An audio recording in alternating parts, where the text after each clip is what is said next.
Jake. I'm Tom. And we are VIMTV, Velocities in Music, the best kept secret in music reviews. One of my favorite genres, Tom, is folk. Folk music is just like, it just gets in my veins and makes me all happy. Now, there's a big trend in music right now to infuse electronica into just about every genre that's ever existed. Yeah, I'll agree with that. I think very few bands out there are actually doing this to a high level of effectiveness. Now, one band that has experimented with this in the past and definitely does well at it is an English folktronica band called Tunng. Their latest record, I think it's their 5th record, is Turbines, and we're going to review that for you guys today. Turbines kind of took me by surprise at first, because at first I listened to it, I was like, yeah, there's some nice stuff on here, and then as I dug into it, I noticed that you had these like really catchy choruses throughout the album, and honestly, I was more worried, like I was kind of concerned because it was so poppy. At least on the front half of the album. Now, once you make it to the back half of the album, I heard a lot more folk elements, especially in the guitar. Tom, what was your experience with Turbines? Yeah, I think that's a good way of setting up the sound of this. Yeah. I did like the album overall, and especially with that sound, the genre I think they pull off very well, and I think a big part of that is because they have a keen attention to detail. They do. And they're fusing those electronic elements with the folk or rock elements. You know, there's some electric guitar and stuff in there too. Bands that I would, maybe just slightly compare this to, and this isn't as much overall, but more just individual tracks when you get into them. I found myself thinking Django sometimes. I found myself thinking Portugal the Man sometimes. I would throw Edward Sharpe and the Magnetic Zeros in there. Yeah, I'd agree with that. Definitely one thing that I noticed was the male and female vocals. Yeah. And that's something that they would do some trade-offs sometimes. A lot of times, especially in the choruses, there was just these layers of, multiple layers of both artists, singing at the same time. I felt they did a really good job of presenting that idea. I mean, where I've seen that fail before. Yeah, but the vocalists also, they never really bring the intensity to the presentation of the vocals, so in that regard, it almost gave me sometimes more of a chill, like XX or Tricky vibe. Yeah, very Even much though so. the background, like the music supporting it doesn't really sound like that. Completely different. It still provides kind of that kind of mood, but there's a lot of like auxiliary percussion going on here, a lot of just kind of foundational bass elements, but really it's hard to describe because while there are some similar aspects between all the songs, just in how complex the arrangements are, how much is going on, that guitar and the vocals that are just permeating the whole album, I really think that they're going for something very specific with each one of these 9 tracks.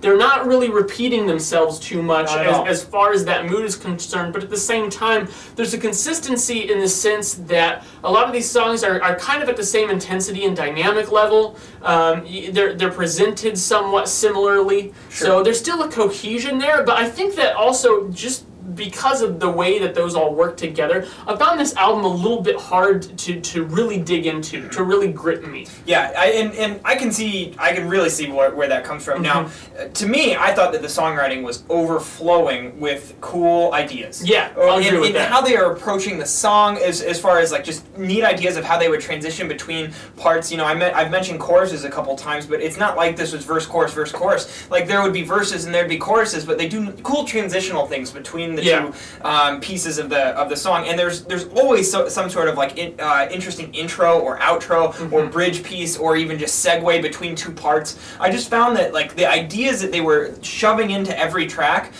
made each track uniquely very interesting to take in. And now, as that related to the whole album, like this did kind of feel like more of a compilation than a cohesive album. Especially when you look at like the front half of the album being more pop oriented and the back half of the album kind of fitting into the more folk side of things. Now, like I said before, I felt like they did a great job of really keeping that minimal.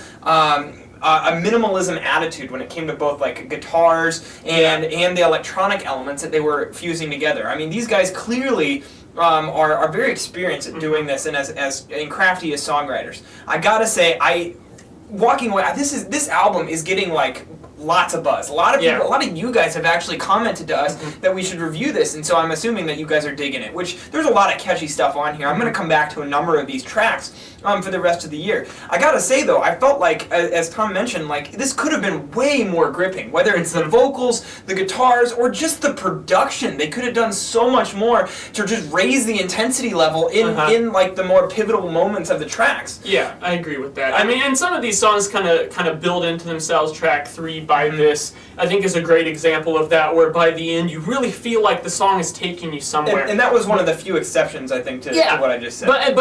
But because of that, it almost shows you that you wish that some more of that had happened throughout the album. Now, maybe that sounds a little harsh, because I did enjoy this album overall, and I think my score will reflect this sentiment. I just feel like, while from an intellectual standpoint, when I'm listening to this, I'm like, wow, they're doing a lot of cool things here. I really respect that. But after listening to it several times, it just wasn't enough to really make me feel very involved or attached to the album. Now, I know a lot of you guys are getting that reaction to this album, and that's great. You know, keep loving it, keep digging it. But it just, I didn't quite get there. Yeah, and I think that if they would have had that additional edge that I think is just a function of dynamics, this would have been like in a whole new ballgame. This album could have been like upper 80s for us. Like, I really like this album. I'm gonna come back to it, but I didn't fall in love with it. And the other thing that they could do, other than dynamics, the other thing they could do is make it more of an album listen. Give us a reason to, well, first of all, package it in a way that it's clear that all these tracks were meant to be together at one point in time as one work, and then present the idea in a way that really brings a listener in. I think that adds a lot of value to music when artists do that. Obviously, that's why Tom and I harp on albumization so much, and it's something that could have been done a little bit better on Turbines. Other than that, I think this is a really solid album. I'm liking it. I'm going 79. I'm going 77. So upper 70s for us. Anything that's above like mid 70s means that we are really favorable on this album, and you guys should check it out. Please let us know your thoughts about Turbines at www.velocitiesandmusic.com or youtube.com/velocitiesmusic. As always, follow us on Twitter, like us on Facebook, and let us know what albums from 2013 or really any time in the history of music you'd like to see us review, because you guys are what fuels the Velocities in Music fire. I'm Jake. I'm Tom. And we are VIMTV, moving music critique forward.